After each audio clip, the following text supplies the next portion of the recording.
On continue dans la partie esprit et cette fois-ci, on va regarder le deuxième écran qui est focus.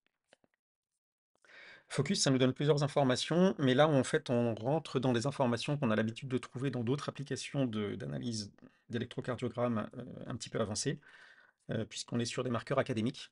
Donc l'indice de stress, qui a été développé par un chercheur russe qui s'appelle Bevsky, qui vous donne un indice de stress du corps. Donc le niveau d'adaptation, ça c'est pareil, c'est un indice qui a été développé en Russie. La puissance totale, le facteur de variation, la variabilité cardiaque, qui est bien connue, et le stress psycho-émotionnel.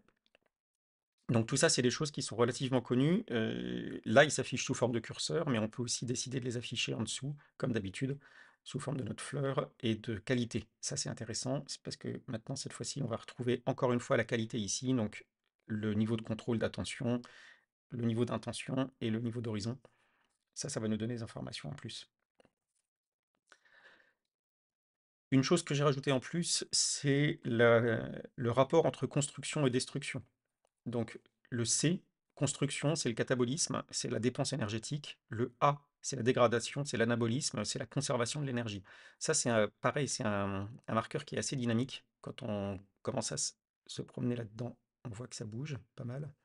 Donc ça, c'est quand ça bouge au fur et à mesure de l'enregistrement. Vous voyez que tous les curseurs bougent parce que tout est dynamique dans notre système. Ça, c'est une information qui peut être intéressante parce qu'en fait, cette logique de construction-destruction, c'est une respiration générale qu'on a dans tous les systèmes vivants. Et donc, c'est aussi important qu'elle bouge. C'est-à-dire que je pense que je vais rajouter un facteur d'évolution de ce rapport entre construction et destruction, parce que c'est important qu'il y ait une respiration sur cet élément-là. Vous avez deux fleurs, anabolisme et catabolisme, euh, qui vous donnent des informations encore une fois là-dessus. Et vous pouvez le voir encore une fois, section par section, ça va être la moyenne.